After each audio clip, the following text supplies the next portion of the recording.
se retrouve. Je sais quelle est la question que vous vous posez tous. Pourquoi je m'appelle Mano Parmigiano? Il y a une raison les gars, il y a une raison et je vais vous l'expliquer. Il y a une histoire et je vais vous la raconter parce qu'il est temps que la vérité soit rétablie. Je me suis pas levée un matin en me disant oh bordel j'adore mettre du fromage sur mes pâtes et si je m'appelais Mano Parmigiano pour me ridiculiser dans tout YouTube. Non, c'est beaucoup plus profond que ça. Ou pas. Enfin bref, je vous explique.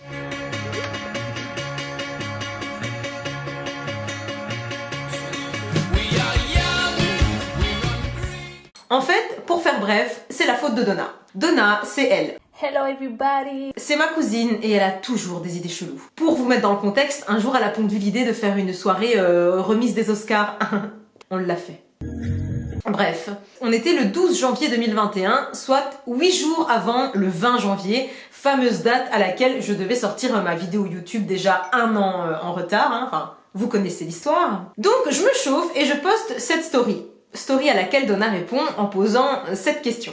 Et comme je savais pertinemment que je ne sortirais pas de vidéo YouTube, je savais encore moins comment j'allais m'appeler, donc je lui réponds simplement que je ne sais pas. Et là je me dis, bah Donna c'est la MIF. La famille, le soutien, tu connais et tout, je vais lui demander qu'elle m'aide. Mauvaise idée. Elle a commencé à me sortir les pseudos les plus chelous de toute l'histoire de YouTube. Ah, vous pensez que j'exagère? Non. Manola Chiquita. Non. Manolo Gros Lolo. Non. Mano rentre du boulot. Non. Mano rentre du boulot en référence aux 7 nains, parce que comme je suis petite, les 7 nains, on fait la même taille, vous avez compris? Oui, on a un humour très basique dans la famille. Mano Jambonneau. Non.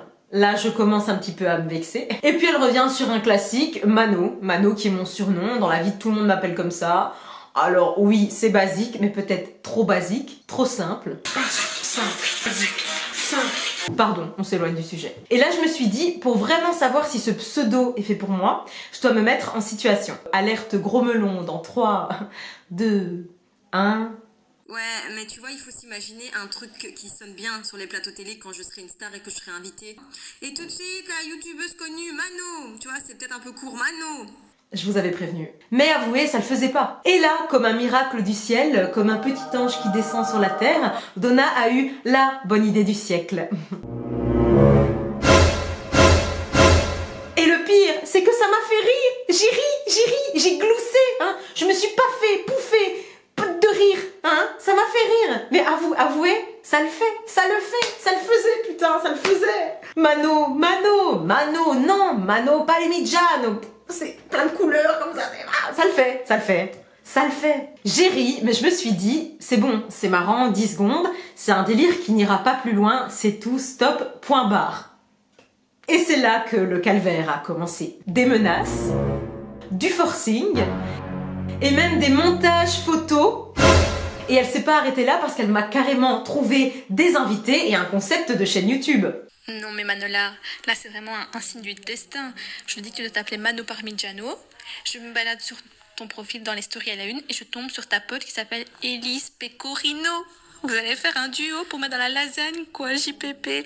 Non mais Mano, c'est le destin, tu vas l'appeler Mano Parmigiano. Je vous jure, c'est n'importe quoi. Mais forcément, au bout d'un moment, ça finit par me toucher.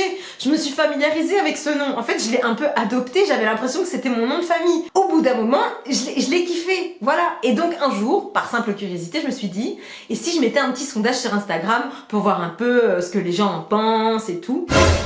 Vous êtes des oufs ou quoi? Et je me disais, mais Mano, tu peux quand même pas t'appeler Mano Parmigiano. Enfin, faut quand même se recentrer. Au bout d'un moment, c'est pas possible.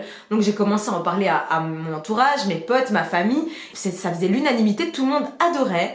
Et il y avait toujours cette phrase qui revenait où les gens me disaient, non mais ça te ressemble. Ça me ressemble? Attendez, parce qu'on va remettre les choses dans le contexte. Un parmesan, c'est quand même gros et gras. Donc je sais pas, moi, vous voulez me dire quelque chose peut-être? Un jour, j'en ai même parlé à mon mec et lui m'a carrément suggéré Mano Risotto. Voilà, donc c'est-à-dire que tous les noms qui gravitent autour de moi sont liés à la bouffe. C'est génial, c'est un beau message ça. Je sais pas ce que je dois comprendre. Mais là, imaginez un jour, je suis invitée sur le JT de TF1 pour parler d'un vrai sujet, tu vois, un truc bien intelligent et tout. Mano Parmigiano. Zéro crédibilité la meuf, mais zéro. Déjà, elle a une doudouce, elle a 25 piges, elle fait 1m50 et elle s'appelle Mano Parmigiano. Voilà, j'ai mis aucune chance de mon côté en fait. Et ben, comme on dit qu'il y a que les cons qui changent pas d'avis, je m'appelle Mano Parmigiano. Et il manquerait plus que je mette la photo avec les fromages en photo de profil YouTube et que j'invite Élise Pecorino sur ma chaîne pour faire une lasagne. N'y pensez même pas. Je me suis mis du thé partout dès que je me suis fait pipi dessus. En plus, la dernière fois sur ma vidéo, il y a une fille qui m'a dit « Ouais, remplis plus ta tasse de thé, c'est hyper perturbant. Meuf, je te jure, c'est même pas moi qui la bois, tout est par terre. » Ah non mais faut que je vous montre. Voilà. Meuf, t'es dispo en juillet pour un tournage YouTube ?